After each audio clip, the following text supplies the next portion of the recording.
A Síndrome de Peter Pan. J. M. Barrie escreveu em 1915 um livro intitulado Pan e Wendy. Esse livro depois iria virar uma peça teatral que iria fazer muito sucesso. Existem muitas lendas sobre a inspiração que Barrie teve para escrever essa peça. Dizem alguns que ele era tutor de uma família e de umas crianças de uma família que a mãe havia falecido. Ele acabou ficando como tutor e ele acabou cuidando dessas crianças, e na cabeça dele as crianças nunca deveriam crescer e, portanto, a ideia de escrever o livro Peter Pan, que na verdade era Pan e Wendy. Só que depois essa peça foi adaptada para o cinema como Peter Pan. Outros dizem que, na verdade, um dos irmãos de Barrie havia morrido prematuramente aos 13 anos, acidentalmente numa patinação. A sua mãe não se conformava e então ele se inspirou para escrever o livro do menino, né, que nunca crescia. De lá para cá, então, depois os autores, os psicólogos começaram a utilizar essa ideia de Barrie para determinar psicologicamente um tipo humano. Sendo assim, nasceu a ideia, né, o nome, a Síndrome de Peter Pan. Do que se trata a Síndrome de Peter Pan? Trata-se do homem que, apesar de já ser um homem maduro, geralmente beirando lá os seus 30 anos de idade, se recusa a crescer, né? Ou seja, é um homem bem-sucedido, é um homem que se dá bem na vida, porém ele recusa-se a crescer. De que forma, né? Geralmente este homem ele tem uma vida organizada, mas ele ainda tem alguns traços psicológicos que o classificam nessa questão. Por exemplo, ele não costuma, embora se envolva com uma mulher, por exemplo, na questão amorosa, ele não costuma se apegar muito, né? Ele se apega nos primeiros momentos, mas depois ele larga a mão, né? Ele deixa para lá, porque ele ainda está num mundo, abre aspas, de certa forma, de fantasia. E, geralmente também este homem leva este comportamento para outras áreas, né? Ele continua realizando tarefas e fazendo coisas que ainda remetem à infância, ainda remetem à sua adolescência, à sua fase quanto criança.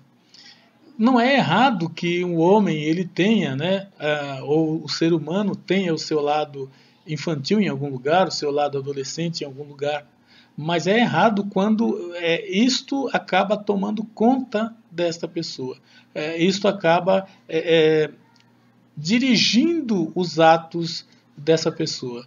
Quando a pessoa ela se deixa dominar por esse tipo de comportamento, ela é responsável, mas ela não é muito segura nas coisas que ela faz, né? Ela tem uma responsabilidade, mas é como quem diz assim, tudo bem, né? Se deu, deu, se não deu, tudo bem, não tem problema. Como se a vida não acabasse, como se a sua adolescência, a sua fase infantil, ela continuasse por muito tempo.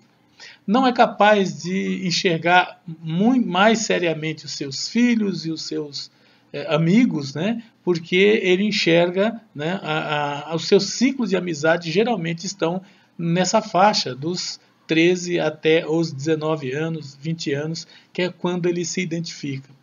E isso ainda é agravado quando a mídia, por exemplo, coloca que as coisas mais interessantes do mundo, as melhores coisas do mundo, são aquelas coisas do jovem, são aquelas coisas do adolescente, né? A adolescência ela é tratada de duas formas, né? É criança demais para ser adulto e adulto demais para ser criança. Então está ali no seu meio termo. E o interessante é que o adolescente, bem como a criança, né, mas o adolescente especificamente, que é o mais perseguido pela sociedade em relação a não ter alguns direitos, né? Também é o mais imitado, é onde o adulto quer se aproximar, as academias se enchem, os jogos, os filmes, os brinquedos, todos são voltados para essa questão da adolescência, né? Em detrimento do adulto e também até mesmo do idoso.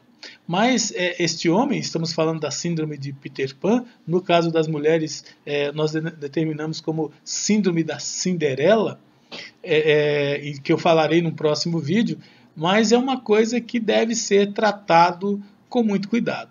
Primeiro tem que ter o apoio da família. Geralmente o homem que desenvolve esse tipo de comportamento é porque teve na família, né, as suas vontades, seus desejos atendidos muito prontamente.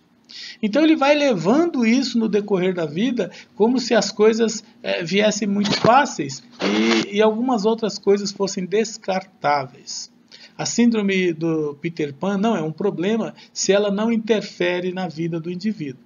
Porém, quando isso se torna uma coisa muito forte, numa presença muito forte na vida do indivíduo, no comportamento do indivíduo, e aí eu posso citar alguns sintomas, né? Por exemplo, o rapaz que não consegue se desapegar da mãe, né, ou do pai, e que fica ali apegado à sua casa, às suas coisas, e não consegue sair do lar para montar a sua própria família, para montar o seu próprio lar. E mesmo que isso aconteça, ele recorrentemente está retornando à sua família de origem, porque ele se recusa a crescer. Isso eu estou falando mentalmente, se recusa a se desenvolver. Às vezes é uma pessoa capaz, é uma pessoa que consegue fazer as coisas, é uma pessoa que se enquadra, é uma pessoa socialmente benquista, aceita, agradável, mas tem este problema que precisa resolver. São pessoas que não conseguem resolver os seus problemas internos, não se apegam muito e às vezes veem os seus filhos, por exemplo, ou primos, etc., adolescentes, não como amigos, mas como rivais. Não aquele rival que você tenha que destruir, que tenha que eliminar, mas como rivais que você tenha que ser igual. Embora seja pouco conhecido da psicologia, assim, no Brasil, no caso, pouco desenvolvido, a síndrome do Peter Pan, ela pode vir a ser um empecilho na vida do homem, né? E aí este homem, no caso, ele tem que se cuidar, ele tem que se tratar para que ele tenha uma vida adulta saudável, uma vida adulta sem traumas e que ele consiga passar os valores sociais do ser homem para os seus filhos. Eu não estou falando ser homem no sentido de discriminar homem e mulher, falo da personalidade de assumir o seu lado adulto, né? Isso não tem a ver com sexo, não tem a ver com religião, não tem a ver com sociedade. Tem a ver com o meio em que o indivíduo cresce, se desenvolve. Alguns costumam até dizer assim, não teve infância. Então, às vezes, esse indivíduo que teve uma infância podada, ele quer postergar essa infância e ele começa então a desenvolver esses comportamentos, esses traumas, essas formas de agir durante lá a sua idade adulta, né? Que vai se manifestar ali entre os 25 e até os 40 anos. Eu costumo dizer que há adolescentes de 40 e de 50 anos, né, que ainda não adquiriram total autonomia, como diria assim, não autonomia, mas não conseguiu se desprender da questão da adolescência e, portanto, a gente classifica como síndrome de Peter Pan. Se você gostou desse assunto e quiser que eu aprofunde mais, coloque nos comentários, porque há muito mais para falar sobre isso. Às vezes você quer se aprofundar mais, coloque aí nos comentários o seu desejo e a gente pode continuar falando sobre este assunto.